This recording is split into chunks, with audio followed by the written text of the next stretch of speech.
Welcome to the Seeds of Wisdom series. I'm your host, Ritu Malhotra. In this podcast, we come from the knowing that even the wisest mind has something to learn, and that knowing yourself is the beginning of all wisdom. So let's begin our learning.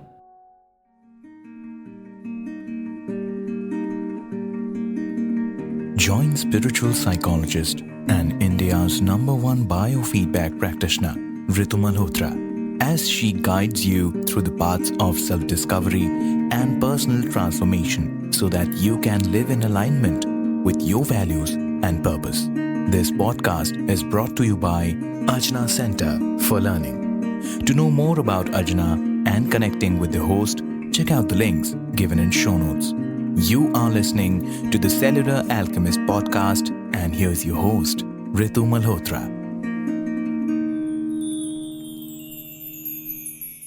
Today, for the first episode of this series, I have chosen to talk about love.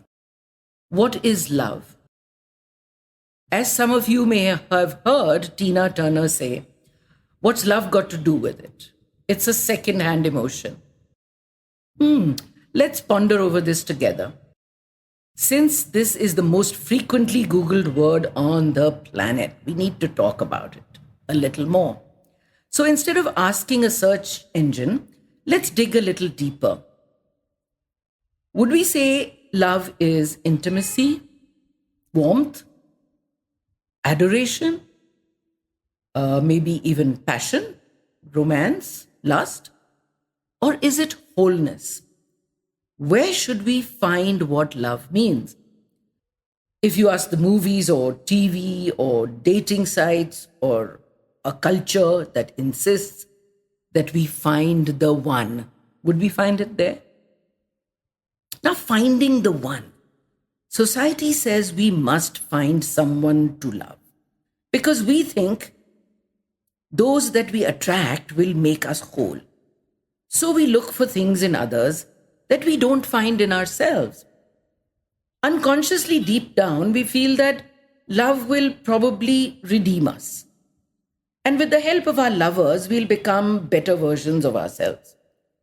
And literally, we begin to feel that love is a solution for all life's ills, for all problems. So before we go any further, I want to say that this notion is not new.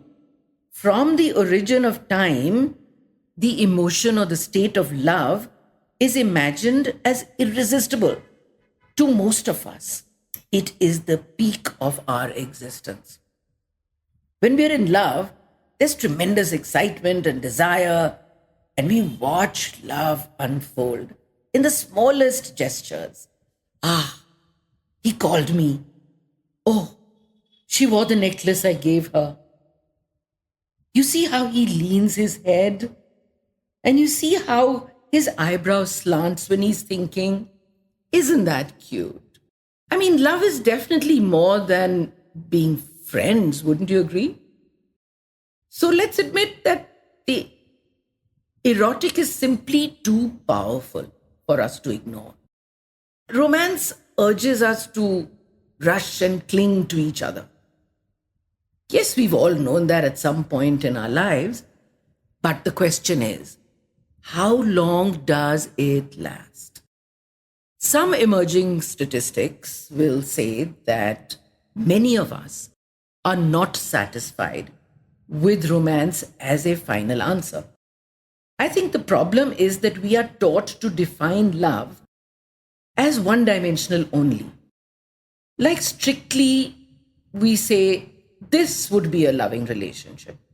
And this is not love. It's very strict. It's when we step back from this limited definition and the confines of our initial love reaction that we find that a more expansive intimacy develops over time, which we can say is more akin to friendship. As we experience this view from a distance, we realize that love does not consist of only gazing at each other, but looking together in the same direction. like looking ahead, perhaps to a life that lies beyond and is supported by one another. This is probably what Plato meant when he talked of a life enhancing friendship, a platonic friendship, one that transcends only sexual emotion or romantic expression. Some philosophers describe this state of love as an increased awareness, a sensibility to the world beyond the self, beyond the physical. Now, I'm not undermining romance in any way, but working towards cultivating of a flourishing life together would be a worthy goal, wouldn't it? So, how would one do that? Well, number one, I suggest we start with kindness. Kindness to yourself and to your partner. Two, keeping balance physically, mentally, emotionally. Three, having an abundance mindset is the perfect stage for attracting happiness and a flourishing relationship. It's like an expansive vision of the possibilities of what this friendship, relationship could lead us to.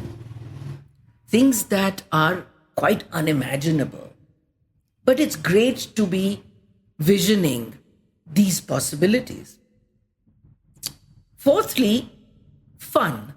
Having fun, creating habits and time for joyful activities. That's really important. And the fifth, but not the least, it is to learn to give. Giving appreciation, giving attentiveness, and care to loved ones. I assure you, this will light a fire that you and yours will bask in for a long, long time. So, cheers to love. And let's talk again soon.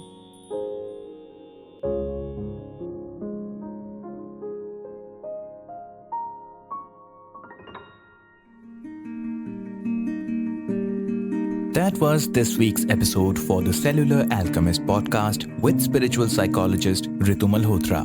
Don't forget to follow the podcast and join us next week for yet another episode. Thank you for listening.